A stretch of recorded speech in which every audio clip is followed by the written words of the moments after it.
বুঝেন নাই? যারা আহলে হাদিস বলে এরা কি? এরা লা মাযহাবী।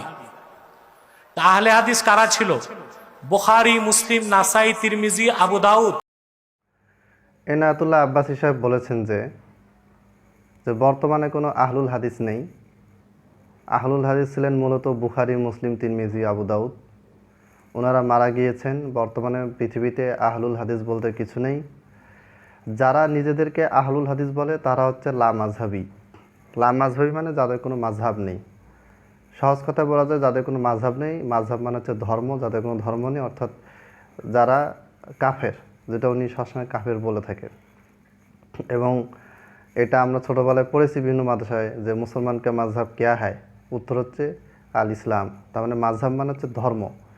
এখানে মাযহাব নেই মানে তার কোনো ধর্ম নেই, মানে তার কোনো ইসলাম নেই, সে মুসলিম নয়। এই অর্থটাও অনেকে এই অর্থ লা মাযহাবী বলে থাকে। আর অনেকে অর্থে লা মাযহাবী বলে যে তার কোনো লা মাযহাবী মানে হচ্ছে তার কোনো মাযহাব নেই, অর্থাৎ সে হানাফি মাযহাবও মানে না, শাফি মাযহাবও মানে না। এই অর্থে সমস্ত মুজতাহিদ ইমামগণই লা মাযহাবী।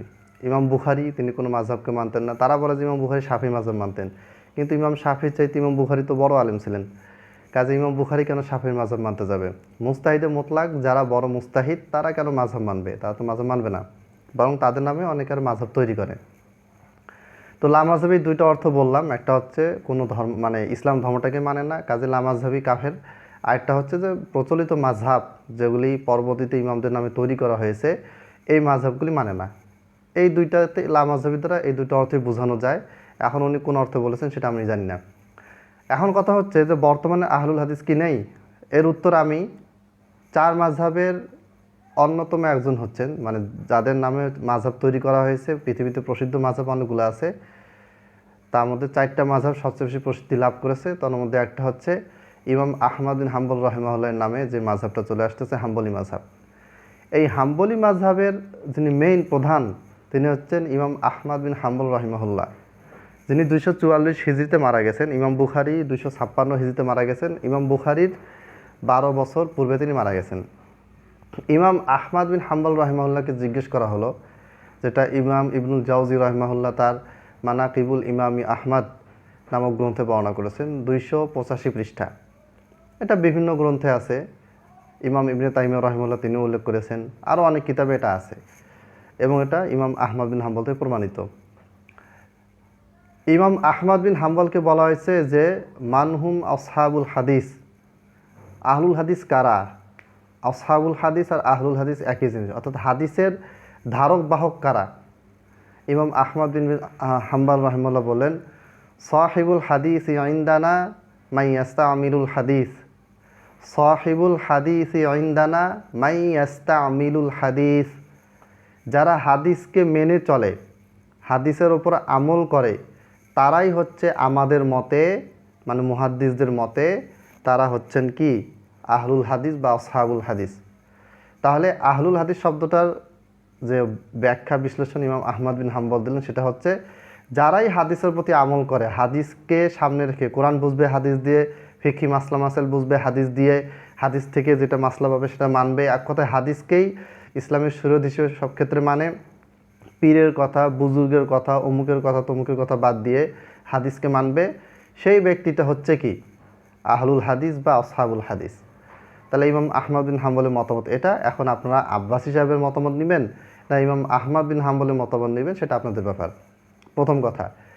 দ্বিতীয় নম্বর কথা হচ্ছে যে তারা সবসময় এটা প্রচার করে যে আহলে হাদিস দ্বারা বড় বড় মুহাদ্দিস থেকে বোঝানো হয়, বড় বড় মুহাদ্দিসদেরকে আহলুল হাদিস বোঝানো হয়, তাদেরকে আহলুল হাদিস বলা হয়। এটা সবাই একমত, এতে কোনো দ্বিমত নেই।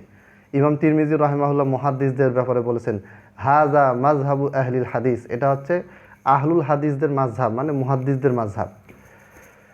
তো এই মুহাদ্দিসগণ কিন্তু আহলে রায় এর চরম বিদ্বেষী ছিলেন, বিরোধী ছিলেন, কট্টর বিরোধী ছিলেন। আহলে রায় কারা? হানাফিরা, ইমাম আবু হানিফা এবং তার অনুসারীরা।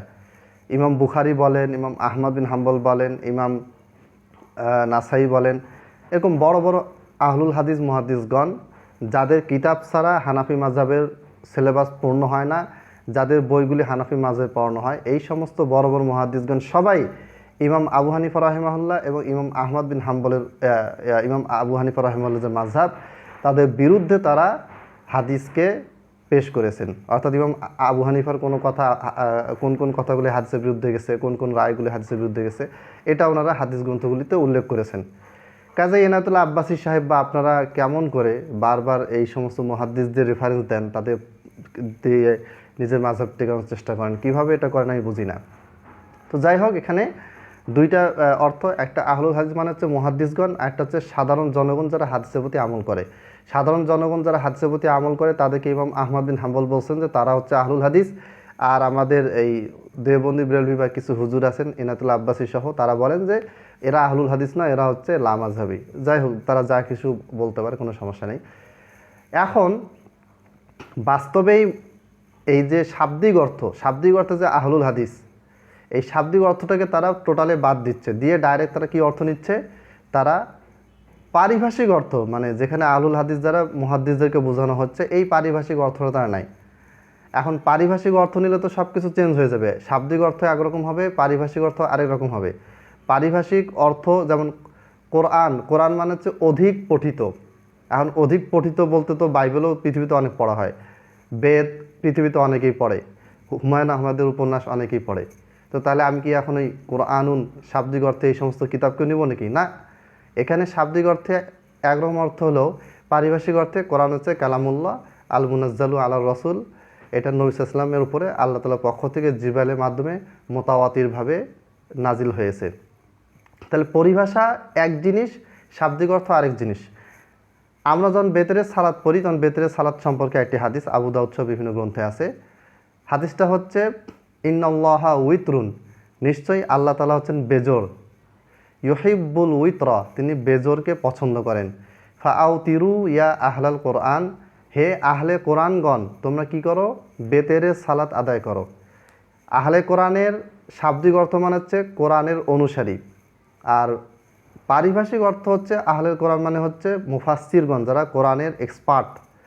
এখন আমি যদি কোরআনের এক্সপার্ট ধরি, কোরআনের বিশেষজ্ঞ ধরি অর্থ, তাহলে অর্থ কী হবে, হে কোরআনের বিশেষজ্ঞগণ তোমরা বেতের সালাত আদায় করো। তার মানে যারা সাধারণ কোরআনের অনুসারী, যারা কোরআনের এক্সপার্ট নয়, আপনি আমি আমরা যারা সাধারণ মানুষ, আমাদের জন্য বেতের পড়তে হবে না, এরকম অর্থ চলে আসবে। আসলে এটা এখানে শাব্দিক অর্থ বোঝানো হয়েছে যে হে আহলে কোরআন, হে কোরআনের অনুসারী, হে মুসলমানগণ তোমরা কী করো, সালাত আদায় করো। এখানে একটা বিষয় মনে রাখতে হবে, আহলে কোরআন নামটা যারা নিয়েছে মুনকিরিনে হাদিস অস্বীকার করে, ওই আহলে কোরআন আর এই হাদিসে বর্ণিত আহলে কোরআন কিন্তু এক নয়। হাদিস যারা অস্বীকার করে তারা তো সরাসরি কাফিরুন বিল ইজমা অনুপাতে তারা কাফের, এতে কোনো সন্দেহ নেই। তাহলে এতক্ষণ যে আলোচনা করলাম এটা সারসংক্ষেপ হচ্ছে এটাই। এক নম্বর কথা হচ্ছে আহলুল হাদিস দ্বারা মুহাদ্দিসদেরকে বোঝানো হয়, এতে কোনো সন্দেহ নেই। দ্বিতীয় নম্বর কথা, আহলুল হাদিস দ্বারা মুহাদ্দিসদেরকেও বোঝানো হয়, প্লাস শাব্দিক অর্থে কোরআন এবং হাদিসের প্রতি অনুসারী যারা তাদেরকেও আহলুল হাদিস বলা হয়, যেটা ইমাম আহমদ বিন হাম্বলের মতামত আছে, আরও একাধিক ইমামের মতামত থেকে দেখানো যাবে। আপনারা এই বিষয়ে আমার একটা বই আছে আহলে হাদিস এক সিফাতি নাম, যেটা বাংলা অনুবাদ আহলে হাদিস একটি বৈশিষ্ট্যগত নাম, এই বইটা পড়লে ক্লিয়ার হয়ে যাবে। 3 নাম্বার, শাব্দিক অর্থ নিয়ে বাদ দিয়ে শুধু পারিভাষিক অর্থ জনগণের সামনে প্রচার করা, এটা একটা ধোঁকাবাজি। তাহলে যদি শাব্দিক অর্থ যদি বাতিল হয় আর পারিভাষিক অর্থ যদি গ্রহণযোগ্য হয়, তাহলে তো ওই অর্থটা নিতে হবে যে হে কোরআনের মুফাসসিরগণ, কোরআনের এক্সপার্টগণ তোমরা বেতের সালাত আদায় করো। কিন্তু এই অর্থ তো নেওয়া হয় না, নিলে কী হয়ে যাবে, পুরো হাদিসটার অর্থ বিকৃত হয়ে যাবে। 4 নাম্বার, আহলে কোরআন দ্বারা একটা মানে দল চালু আছে, যারা হাদিসকে অস্বীকার করে, তারা নিজেদেরকে আহলে কোরআন বলে দাবি করে থাকে। আশা করি উত্তরটি পেয়েছেন, এবং আমি এনায়েতুল্লাহ আব্বাসী সহ দেওবন্দি বেলভি যত হুজুর আছেন সবাইকে আহলুল হাদিস হওয়ার জন্য আল্লাহ তাআলার কাছে দোয়া করছি। আল্লাহ তাআলা আমার দোয়া এবং আপনাদের দোয়া কবুল করুন, এবং আমাদেরকে সকলকেই আল্লাহ তাআলা হেদায়েত দান করুন এবং হেদায়েতের উপরে অটল রাখুন। আমিন। আসসালামু আলাইকুম ওয়া রাহমাতুল্লাহ।